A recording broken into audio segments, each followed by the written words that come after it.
I'm Nolan Bushnell. I'm chairman of ExoDexa, my education company, and I'm here with Leah Haynes, who is CEO and the one that keeps the trains running on time. And I thought I'd answer a couple of questions. We've had people ask, why education? Aren't you a game guy? And the answer is, yeah, I'm a game guy, but what I realized is that games can be very, very educational. And I did a deep dive several years ago on how do you learn? How can I be efficient in learning? Because I want to know more stuff and I want to be able to remember more stuff. And as another touch point, I have 8 children, which some people think is excessive, but you know, they're the light of my life, and they've all turned out pretty well. And so what I want to do kind of is to explore education and just try to make the world a better place. And so using my experience with video games and wanting to do good education, I've done a lot of research on it, and we've got some gamified education. And then to add credibility and somebody that actually knows what they're doing, I got together with Leah. Leah, do you want to put your spin on this? Well, I like to say it all started at the bar. Right.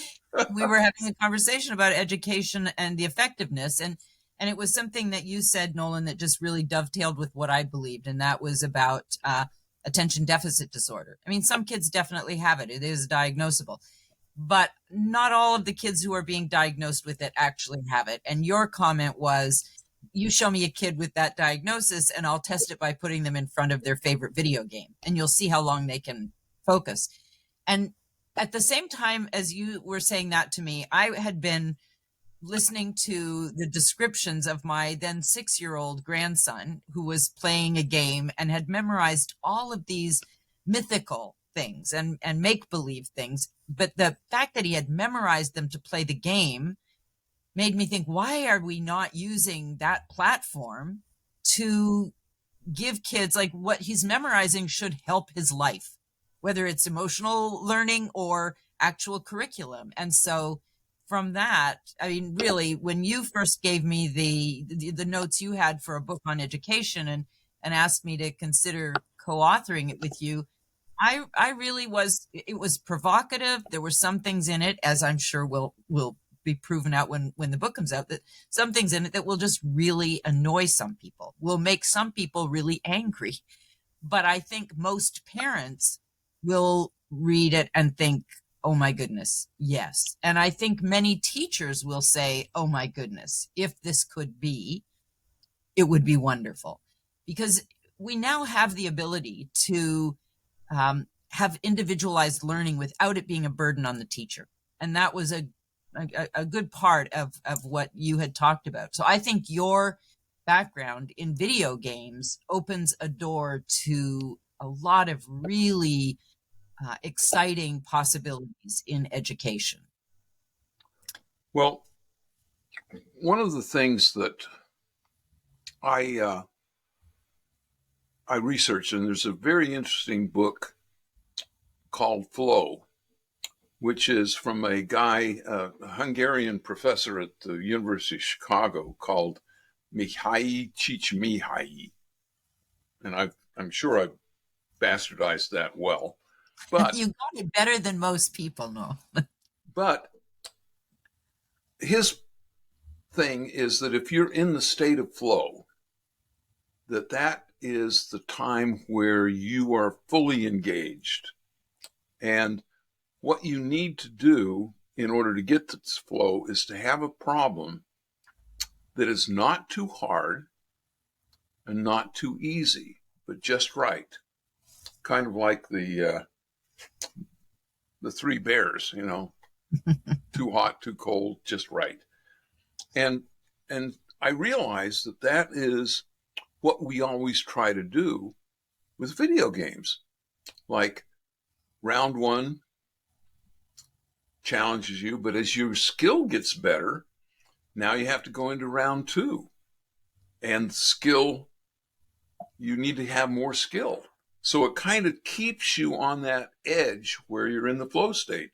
And that's why a lot of times in video games, you basically are watching a game, and 2 hours later, all of a sudden you come up for air and you say, whoa, I thought I was doing it for 10 or 15 minutes, and it was an hour and a half later.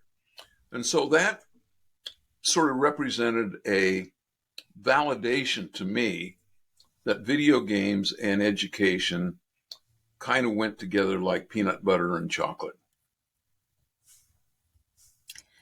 Yeah, and I think so much of what you proposed in the initial writing about the future of education came from a place of mission.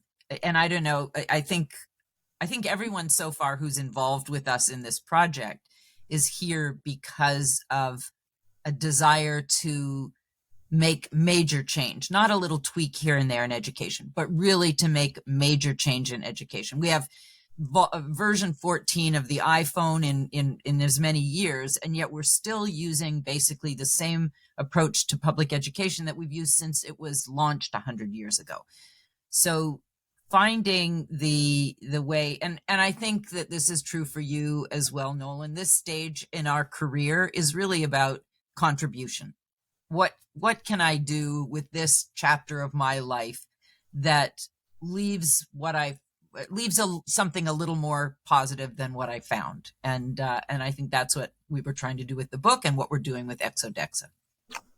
Yeah, and I've always had this theory, or this mandate, if you would, particularly with my employees and that, where I said, okay, I want you to talk about the problems maybe 1% of the time.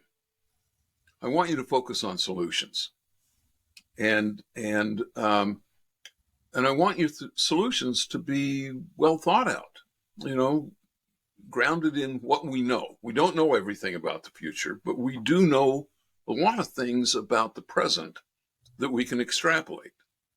And so that's kind of what I tried to do. I tried to say, let's throw out everything we think we know about education process right now, and say, in a world in which everybody has a cell phone, a tablet, or a Chromebook, how would we structure a learning system that fixes a lot of the problems? And a lot of problems look to fix the kids who are already working, or already championing. When I think that there's a vast resource of underperforming kids who can perform well in the right environment.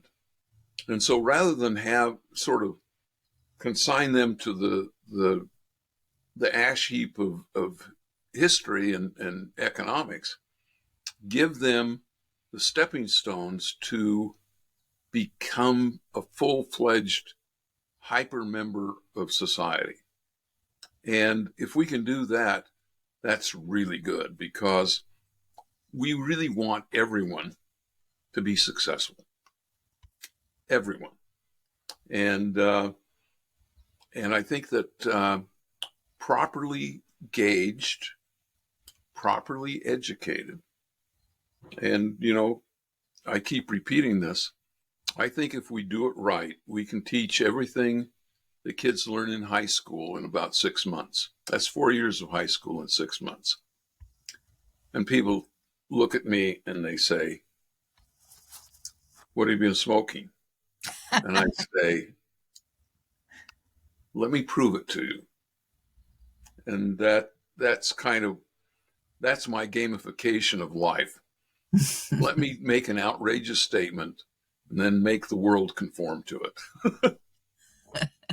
Well, I think we're well on our way, and a little bit of time is going to answer that question for us, because the ability to do that is certainly there now. I mean, it's the the fear of AI that's come up, and AI, people are saying that it's helping by a factor of 10. Well, we think that gamifying education can do the same thing. And we expect to be using AI with this. It's a tool. I think in some ways, AI has the same metaphor as the steam loom at the turn of the 18th century in London, which led to the Luddites. Ned Ludd was a weaver who was laid off because of the steam loom, the jacquard loom. And he started the Luddites, where they went around and tried to break into the factories that had these things and destroy them with sledgehammers and pickaxes. There were more British soldiers fighting the Luddites in the middle 1800s than were deployed to fighting Napoleon in his rampage through Europe. Contrast that to India, that outlawed the steam loom because it took jobs away. And as a result, India condemned their people to subsistent wages because they had to compete with the automation of England. So, do we want to outlaw AI and sacrifice the productivity enhancements that it has? My son says that it's increased his software productivity by 3x already. And he says, I'm just learning how to use it. And what I've been using it for has been remarkable. So I think that we are in the opportunity where we can have an amazing century in front of us. I completely agree. I work with a lot of teachers. We just did this big professional development with 200 and some odd teachers. The fear that teachers have about AI is palpable. I'm encouraging them to embrace it, because this generation will have access to it for the rest of their lives. So let's teach them the ethical use of it. And instead of having kids write a paper and hand it in and worry about whether they did it with AI or not, instead of having them hand it in, have them present their paper and have a Q&A with the class. And then we know whether they learned the material or just printed it out and handed it in. So there are ways to embrace it in education and have children use it as a tool. It would have shortened my PhD experience by at least a year if I had had access to that kind of research ability. If I could ask AI to gather all of this research that I needed to read, instead of me going through one paper at a time looking for the kind of information that I needed. So I think it's a tool, a positive tool, if we use it that way. And there will, I'm sure, be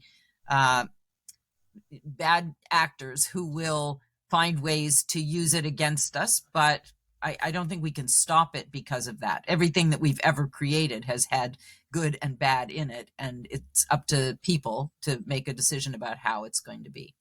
Power can be used for the good or for the ill, and that's a human condition. It's not fostered by technology. Right. So shall we say goodbye now and leave people with something to think about on this one? Well, I want to end with a rant. Okay, please.